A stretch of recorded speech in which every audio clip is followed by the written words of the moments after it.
ബദർക്ക് പോകാതെ ഒരാളെ പേര് ബദരീങ്ങളുടെ ലിസ്റ്റിലുണ്ട്. പോയിട്ട് തന്നെ ഇല്ല, പക്ഷെ ബദരീങ്ങളുടെ പേര് വായിക്കുമ്പോൾ ഉണ്ടാവും ഒരാളെ പേരുണ്ടാവും.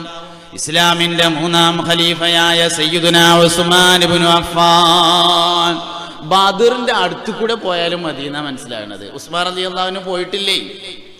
എല്ലാരും പോയപ്പോ ഉസ്മാൻ റളിയല്ലാഹു അൻഹു മദീനയിലെ സ്ത്രീകളുടെയും കുട്ടികളുടെയും സംരക്ഷണം ഏറ്റെടുത്ത് അവിടെ നിന്നു. അതിനൊരു കാരണമുണ്ട്. നബി തങ്ങളുടെ മകളായ റുഖിയ ബീവി റളിയല്ലാഹു അൻഹയെയാണ് ഉസ്മാൻ റളിയല്ലാഹു അൻഹു കല്യാണം കഴിച്ചിരുന്നത്. റുഖിയ ബീവി രോഗിയായി കിടക്കുകയായിരുന്നു. നബി തങ്ങളുടെ മകളും ഭാര്യയുമായ റുഖിയ ബീവിയെ ഏതായാലും സംരക്ഷിക്കേണ്ടതുണ്ട്. കൂട്ടത്തിൽ മദീനത്തെ പെണ്ണുങ്ങളും കുട്ടികളെയും കാര്യം ഞാൻ നോട്ടോളാറിട്ട് മൂപ്പർ അവിടെ നിന്നതാണ്. അതുകൊണ്ട് ഉസ്മാൻ റളിയല്ലാഹു അൻഹുവിന്റെ പേര് ബദരീങ്ങളുടെ ലിസ്റ്റിലുണ്ട്. ബദരീങ്ങളുടെ പേര് ഇങ്ങനെ വായിക്കുമ്പോ ബി മുഹമ്മദിൽ മുഖ്താരി യാ മൗലായി ഖൈറുൽ ലനാമി വ സയ്യിദിശ് ശുഫഹാഇ وبسيد الصديق ثم بسيدي عمر المفدى ثاني الخلفاء وبسيدي عثمان ثم بسيدي زوج البطول علي ذي الهيجاء هم أهل بدر لا يضام محبهم فبحقهم اقبل جميع دعائي. ഉസ്മാൻ റളിയല്ലാഹു അൻഹു ബദരിയാണ്. ആരാ ഉസ്മാൻ റളിയല്ലാഹു അൻഹു? ഞങ്ങള് മഹാനായ ഉസ്മാൻ റളിയല്ലാഹു അൻഹു ഭരണത്തിലിരിക്കുന്ന സമയത്ത് കൂഫക്കാരുമായി ഒരു അഭിപ്രായ വ്യത്യാസം ഉണ്ടായി. കൂഫയിലേക്ക് നിശ്ചയിച്ചിരുന്ന ഗവർണറുടെ കാര്യത്തിൽ അഭിപ്രായ വ്യത്യാസം. കൂഫക്കാർ അഭിപ്രായ വ്യത്യാസമായിട്ട് വന്നിട്ട് പറഞ്ഞു, ഞങ്ങളെ ഗവർണറെ മാറ്റണം എന്ന് പറഞ്ഞു. ഉസ്മാൻ റളിയല്ലാഹു അൻഹു ഒരു മെല്ലപ്പോക്കിന്റെ ആളാണ്. ഒക്കെ ചെയ്യും, പക്ഷെ ആക്കത്തിനെ ചെയ്യുള്ളൂ. അങ്ങനത്തെ ഒരാളാണ്. ഉസ്മാൻ റളിയല്ലാഹു അൻഹു പറഞ്ഞു, ഞാനൊന്ന് ആലോചിച്ചിട്ട് ഒന്ന് അന്വേഷിക്കട്ടെ, എന്നിട്ട് നമുക്ക് വേണ്ടേ ഇയാർന്നു. വന്നോര് പറഞ്ഞു, അന്വേഷിക്കൊന്നും വേണ്ട, ഞങ്ങൾ അന്വേഷിച്ചിട്ടാ വന്നിട്ടുള്ളത് പറഞ്ഞു. ചങ്ങായിമാരെ, ഞാനൊന്ന് അന്വേഷിക്കട്ടെ, വേണ്ടേ ചെയ്യാന്ന് പറഞ്ഞു. അന്വേഷിക്കൊന്നും വേണ്ട, ഇപ്പൊ പിരിച്ചു കൊണ്ടാലേ ഇവിടെ കമ്മിറ്റി വേണ്ടാറുണ്ട്. വന്നോര് കൂഫേന്ന് വന്നോര് ഒരു സമ്മതിച്ചില്ല. ഉസ്മാൻ റളിയല്ലാഹു അൻഹു സമ്മതിച്ചില്ല, അന്വേഷിക്കാതെ പിരിച്ചുവിടില്ല എന്ന് മൂപ്പരും പറഞ്ഞു. തർക്കായി. അവസാനം ഉസ്മാൻ റളിയല്ലാഹു അൻഹുവിന്റെ ലെറ്റർ പേഡ് കട്ടെടുത്തിട്ട് മറ്റു പട്ടാളക്കാർക്ക് കത്തയച്ചു. എല്ലാവരും മദീനത്തേക്ക് വരണം എന്ന് ഉസ്മാൻ എന്നൊക്കെ എഴുതി ഒപ്പിട്ടും കണ്ട് പട്ടാളക്കാരെ കൂടി മദീനത്തേക്ക് വന്നു. എല്ലാ നാട്ടിലുള്ളവരും അവർക്കിടയിൽ വലിയൊരു കലാപം ഉണ്ടാക്കുക എന്നതായിരുന്നു പദ്ധതി. സയ്യിദുനാ ഉസ്മാൻ ഇബ്നു അഫ്ഫാൻ റളിയല്ലാഹു അൻഹു താമസിച്ചിരുന്ന കൊട്ടാരം ശത്രുക്കൾ ഇങ്ങനെ വളഞ്ഞു നിന്നപ്പോ അലി ഇബ്നു അബീ ത്വാലിബ് റളിയല്ലാഹു അൻഹുവിന്റെ നേതൃത്വത്തിൽ ഒരു സംഘം ആളുകൾ ചെന്നിട്ട് പറഞ്ഞു, ഉസ്മാനെ, കൊട്ടാരത്തിന്റെ പിൻവശത്തുകൂടെ ഞങ്ങളൊരു വഴി ഉണ്ടാക്കി തരാം. നിങ്ങൾ ആ വഴിയിലൂടെ രക്ഷപ്പെട്ടിട്ട് ഒന്നുകിൽ നിങ്ങൾ കൂഫയിൽ പോവണം. അബ്ദുല്ലാഹ് ബിൻ അംർ ബിൻ അൽ-ആസ് റളിയല്ലാഹു അൻഹു അവിടെ അതിശക്തനായ ഗവർണറാണ്. അദ്ദേഹത്തിന്റെ കീഴിൽ നിന്നുകൊണ്ട് നിങ്ങൾ ഭരണം നടത്തണം.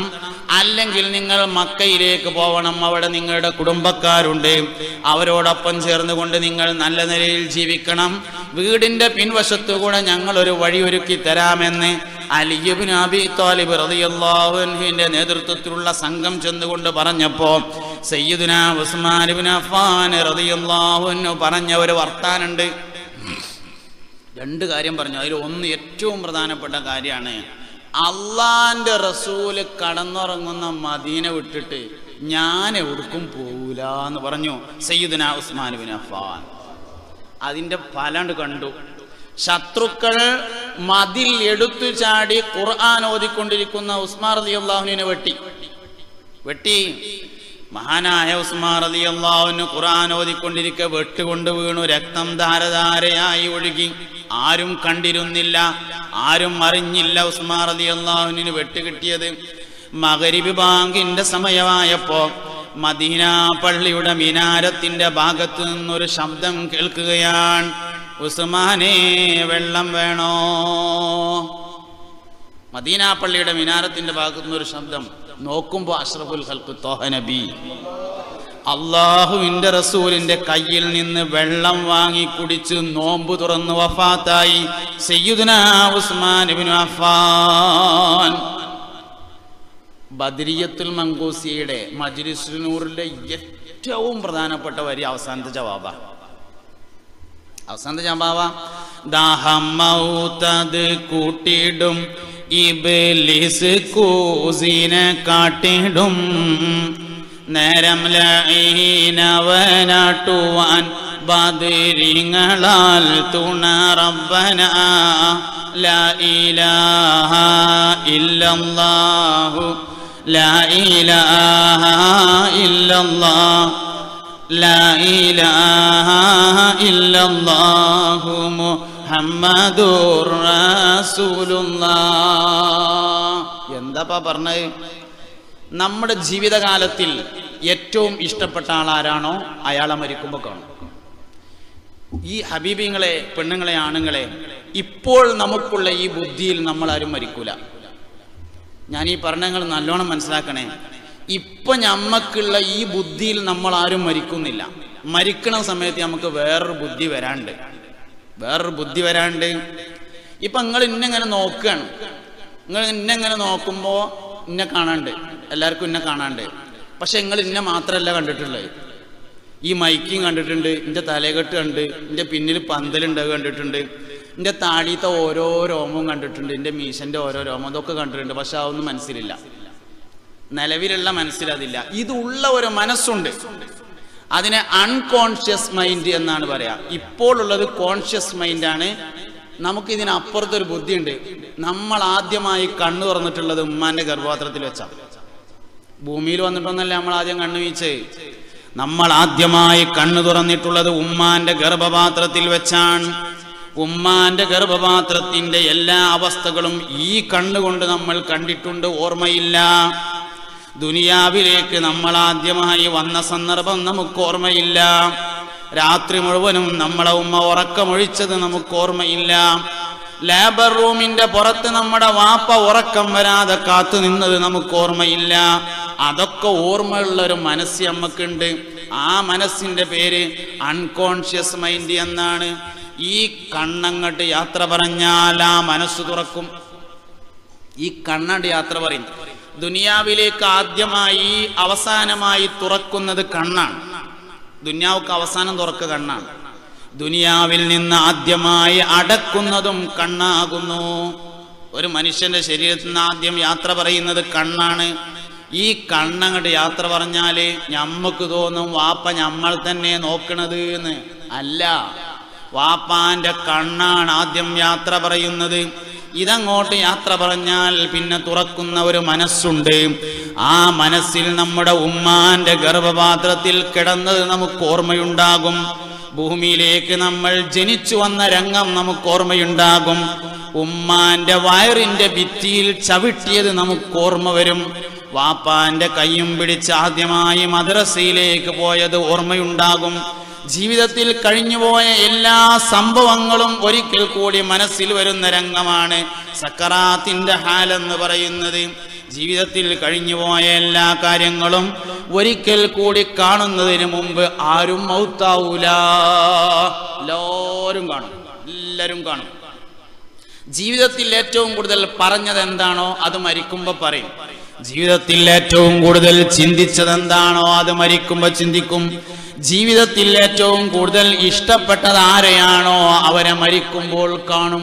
അത് ബദിരീങ്ങളാണെങ്കിൽ എന്തേക്കാരൻ രസം.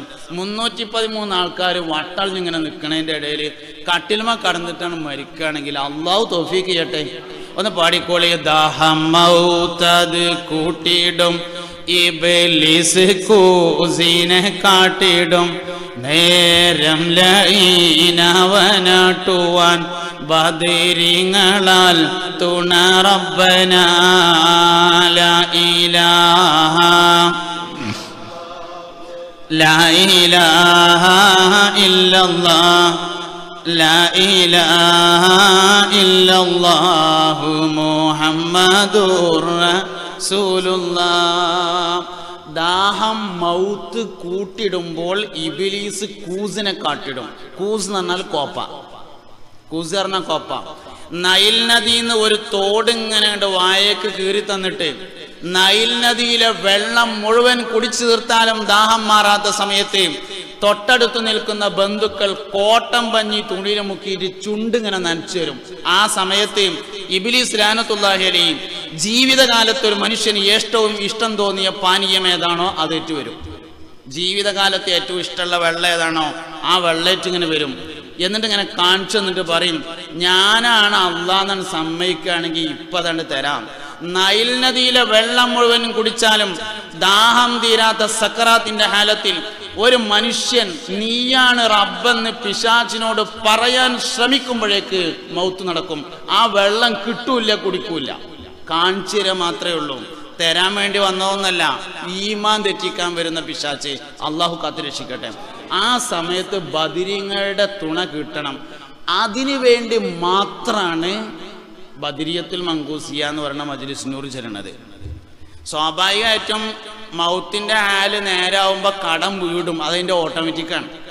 കടം വീടും, ആഫിയത്തുണ്ടാവും, സലാമത്തുണ്ടാവും, അതൊക്കെ അതിൻ്റെ ഒപ്പം നടക്കുന്ന കാര്യമാണ്. വാസ്തവത്തിൽ നമുക്ക് വേണ്ട ഒരു കാര്യം മൗത്തിന്റെ ഹാലത്തിൽ സക്കറാത്തിന്റെ ഹാല് സലാമത്താകുക, ആക്കിബത്ത് നന്നാകുക എന്നുള്ളതാണ്. അത് പ്രധാനപ്പെട്ട കാര്യമാണ്. അത് ബദരീങ്ങളെ കൊണ്ട് നടക്കും എന്ന് മനസ്സിലാക്കിയ കേരളീയ മുസ്ലിങ്ങളുടെ ഈമാന്റെ കാര്യത്തിൽ ബേജാറുള്ള പാണക്കാട് ഹൈദരലി ശിഹാബ് തങ്ങൾ ചെല്ലൂടി മക്കളെ എന്ന് പറഞ്ഞാൽ നമ്മോട് ബദരിയത്തുൽ മങ്കൂസിയ ചെല്ലായി ഏൽപ്പിച്ചിട്ടുണ്ട്. അതിനാണ് മജ്ലിസ് നൂർ എന്ന് പറയുന്നത്. നിങ്ങൾ ചെല്ലിക്കോളി, മൗത്തിന്റെ നേരത്ത് ബദരീങ്ങളുടെ സാന്നിധ്യം ഉണ്ടാവും എന്ന് പറഞ്ഞിട്ടുണ്ട്. മരണത്തിന്റെ നേരം എന്ന് പറഞ്ഞാൽ അത് ചെറിയ സംഭവം ഒന്നല്ല, അതൊരു ചെറിയ സംഭവം ഒന്നല്ല. നമ്മുടെ ലോകത്ത് നാം മാത്രം തനിച്ചാകുന്ന ഒരു രംഗത്തെയാണ് സക്കറാത്തിന്റെ ഹാല് എന്ന് പറഞ്ഞത്. അവിടുന്നാണ്ട് സലാമത്തായ ബാക്കിയൊക്കെ കഴിച്ചിലാവും. അവിടുന്ന് സലാമത്തായാലും അതങ്ങോട്ട് സലാമത്തായില്ലെങ്കിലോ നരകം എന്ന് പറയുന്നത് അവന് വേണ്ടിയുള്ള വീടാവും.